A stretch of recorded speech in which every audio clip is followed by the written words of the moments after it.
Desde tempos imemoriais, duas nações muito parecidas travavam uma guerra secular.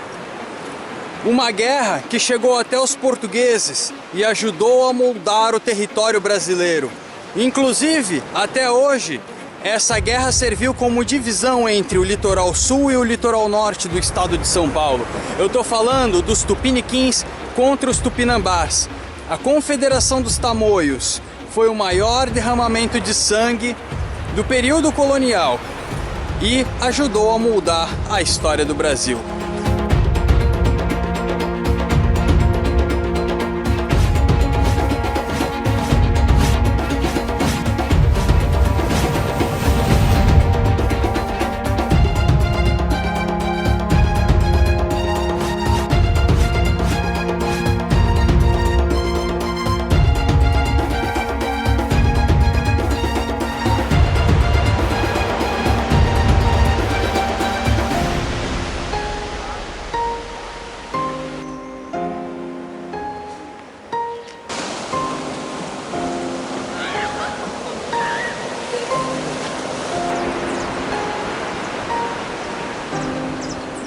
Eu estou agora na praia da Fortaleza, em Ubatuba, para contar um pouco da história da Confederação dos Tamoios. E Ubatuba era conhecido antes da chegada dos portugueses como Iperuígue, comandada pelo cacique Murubixaba Pindobuçu. Aqui foi uma das praias que foi palco da disputa por territórios, da disputa que vinha antes mesmo da presença dos portugueses e que vai culminar com a Confederação dos Tamoios. Então hoje, contando com a ajuda do grupo Trilheiros Caiçaras, vamos contar um pouco da história da guerra entre tupiniquins, tupinambás e como que os portugueses fizeram alianças para conseguirem se manter nesse território, e uma guerra que ajudou a formar a nação brasileira que a gente conhece hoje.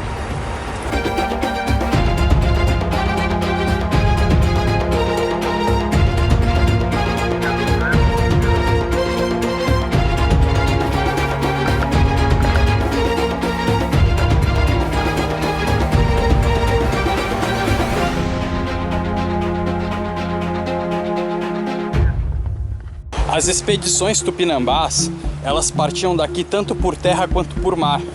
Os tupinambás, eles eram seminômades. O que isso significava? Que eles estavam fixos, eles ficavam anos no mesmo local, e quando a terra se esgotava, eles mudavam de região. Então eles partiam por aqui, tanto por terra, como a gente está fazendo agora, quanto por mar, como a gente pode perceber ao fundo. São águas tranquilas. E como eles eram exímios remadores, eles iam remando, passavam pela Ilha Bela. Depois, é possível que eles fizessem uma parada na ilha do Montão do Trigo, em Bertioga, e depois eles iam em linha reta para o canal da Bertioga, provavelmente à noite, para passar sorrateiramente pela entrada do canal. É por isso que os tupiniquins fizeram acordo com os portugueses e pediram para eles fortificarem aquela região, o que vai dar origem ao Forte São João. Primeiramente o Forte São Tiago e depois o Forte São João. O senso comum, a mídia, as escolas, de certa maneira, com as festividades do Dia do Índio, trazem uma figura muito pejorativa do índio. Um índio meio infantilizado, meio abobalhado, inclusive aproximando ele a figura do índio norte-americano. Mas a verdade é que esses povos daqui, eles estavam em guerras há milênios, né? E eles estavam muito adaptados às condições de vida aqui dessa região. Então eles eram exímios remadores. Eles saíam daqui do litoral norte, ou até mesmo do Rio de Janeiro, remando até atacar os tupiniquins em Bertioga. Então, essas guerras, elas eram justificadas pelo ato da antropofagia. O que era o ato da antropofagia? Comer os outros seres humanos, guerreiros, né, em uma cerimônia. A antropofagia era largamente realizada pelos indígenas do Brasil. Consistia em uma cerimônia ritualística onde o inimigo de guerra permanecia dias, até meses, prisioneiro na aldeia, até que a cerimônia fosse realizada, o prisioneiro fosse executado e suas partes divididas entre os membros da tribo para serem comidas. Acreditava-se que a força e a bravura do guerreiro seria absorvida pelos membros da tribo que o capturou. Além disso, analisando as memórias de Hans Staden, é possível perceber uma mistura de sentimento de honra e vingança na captura e antropofagia dos inimigos. Agora é sacanagem o senso comum tratar a história dos povos tupinambás de forma infantilizada, né? Vocês podem imaginar o que é um povo sair remando daqui ou sair do Rio de Janeiro em expedições militares para atacar os tupiniquins lá em Bertioga. E agora a gente vai ver como que os tupinambás eles resistiram até o final, até o último homem contra os portugueses na Confederação dos Tamoios.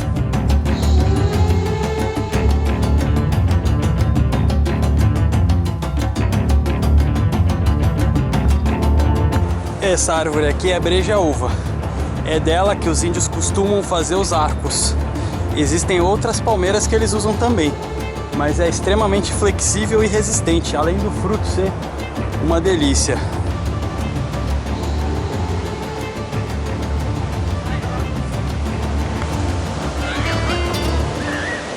Dá um mergulho agora porque ninguém é de ferro, né?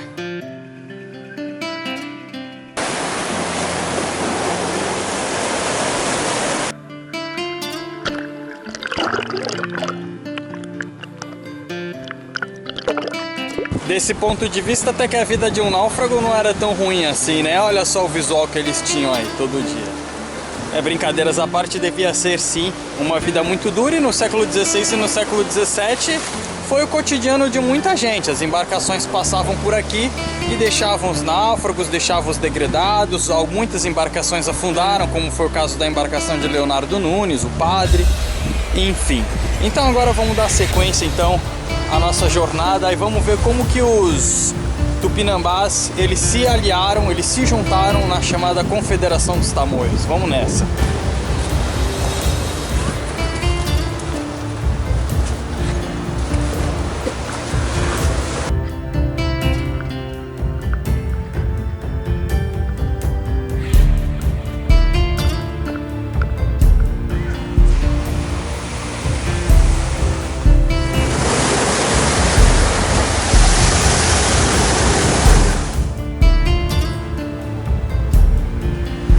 Então, quando os portugueses começaram a sua empreitada na produção de açúcar, eles iniciaram os ataques aos aldeamentos do norte para a captura de índios para o trabalho na lavoura de cana-de-açúcar.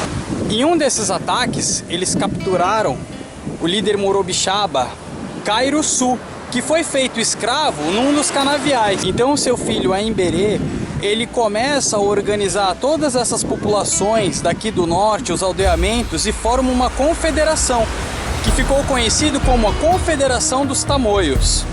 Por conta da Confederação dos Tamoios, os portugueses tiveram que organizar uma fortificação na entrada do Canal da Bertioga, por isso do Forte São João e do Forte São Felipe. Eu acredito que os tamoios eles estavam tão bem organizados e os seus ataques eles eram tão ferozes que levou a essa preocupação aos portugueses. Caso contrário, a Baía de Santos não seria guarnecida. Em vista da crescente guerra com os portugueses e os tupiniquins, os tupinambás estabeleceram alianças com os franceses, que visitavam o litoral brasileiro com uma frequência cada vez maior. A partir de 1550, a França inicia o projeto França Antártica, com o objetivo de se estabelecer no território e assim facilitar o contato com os tupinambás para trocas comerciais. Essa daqui, na Trilha das Sete Praias, se chama Praia Grande, a maior praia delas, da Trilha das Sete Praias, aqui em Ubatuba. E isso me faz pensar que essa região não era somente cobiçada pelos portugueses. Os franceses também tinham um projeto de se instalar aqui, que ficou conhecido como França Antártica. E eles se instalaram na Baía de Guanabara e começaram a fazer trocas comerciais com os tupinambás. E aí você começa a pensar na complexidade da sociedade, da cultura tupinambá. Claro que os tupinambás perceberam aí uma possibilidade de fazer uma aliança com os franceses em troca de armamento e de equipamentos que eles pudessem fazer frente aos portugueses. Então os tupinambás se prepararam para enfrentar os portugueses na Confederação dos Tamoios. Agora eles tinham armas, eles tinham união e eles estavam atacando os portugueses. Só que eles não contavam com as doenças que os europeus trouxeram. E foi a guerra biológica, as doenças, que vitimou o maior número de índios, enfraquecendo a resistência, enfraquecendo as forças dos Tupinambás. Então, em 1556, um fato inusitado vai mudar os rumos da guerra, da Confederação dos Tamoios. Os padres jesuítas José de Anchieta e Padre Manuel da Nóbrega, eles são enviados naquela região para um acordo de paz. Esses padres, eles eram muito hábeis em convencer os índios. Então eles foram lá, não que eles tinham um projeto de paz e amizade, cordialidade. Na verdade, isso fazia parte das intenções da coroa portuguesa de dominação territorial, né? E então a gente conhece esse episódio como Paz de Iperuígue, quando esses padres eles vêm até aqui a região. Então eles acabam ficando sob o domínio de Cunhambebe. O padre Anchieta fica aqui na região. É nesse episódio que o José de Anchieta escreve o poema, o famoso poema A Virgem Maria. Quase 10 anos após o início da Confederação dos Tamoios, em 1562, os padres da Companhia de Jesus foram enviados para o território tupinambá, partindo do Forte São João para tentar selar uma trégua de paz. A essas alturas, os portugueses não estavam conseguindo conter os frequentes ataques tupinambás, que eram executados com ataques furtivos e aprisionamento em tática de guerrilha. Por outro lado, eram anos de luta e doenças. Assim, os padres conseguiram um acordo de paz, onde o padre Anchieta foi feito prisioneiro como garantia, enquanto Cunhambebe foi a São Vicente com o padre Manuel da Nóbrega. Esse acordo ficou conhecido como Pax de Iperuígue. E aí os ataques de Estácio de Sá, eles vão colocando uma pedra final em cima da Confederação dos Tamoios.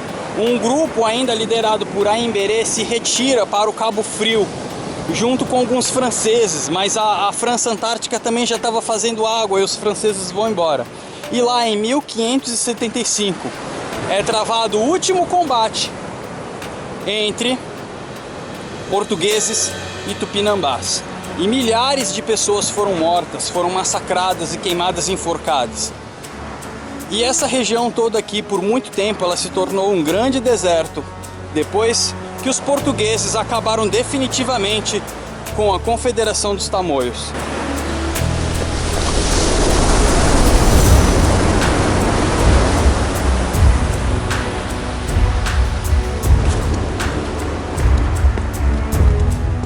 E por esses caminhos que eu estou percorrendo aqui agora, no passado passaram padres, índios, portugueses, franceses.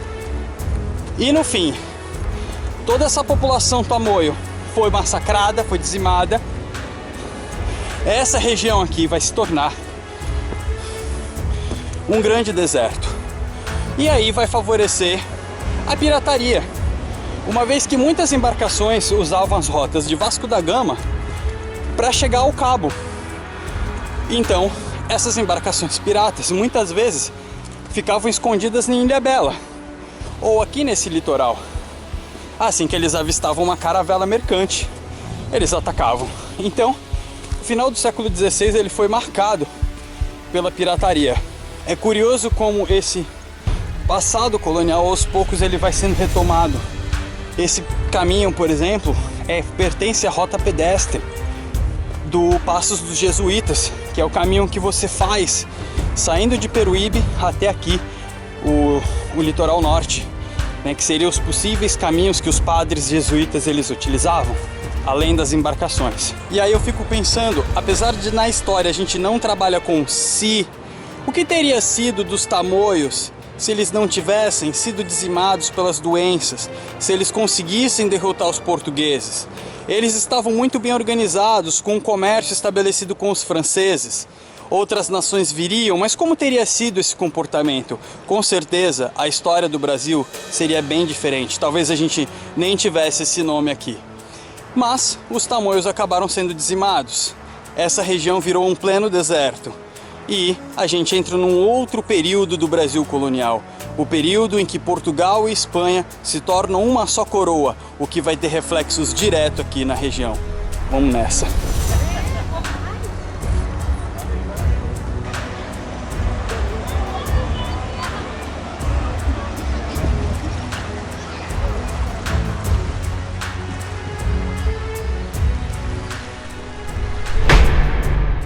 Mas antes da gente partir para a União Ibérica e para a presença dos piratas aqui na costa, é preciso fazer algumas considerações.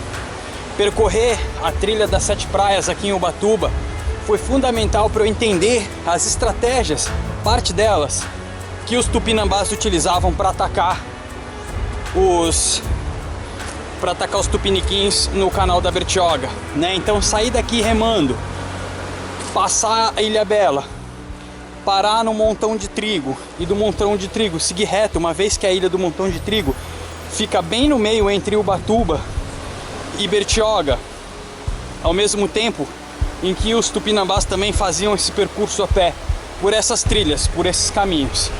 Não deveria ser muito diferente do que é isso aqui hoje, as trilhas e os caminhos indígenas.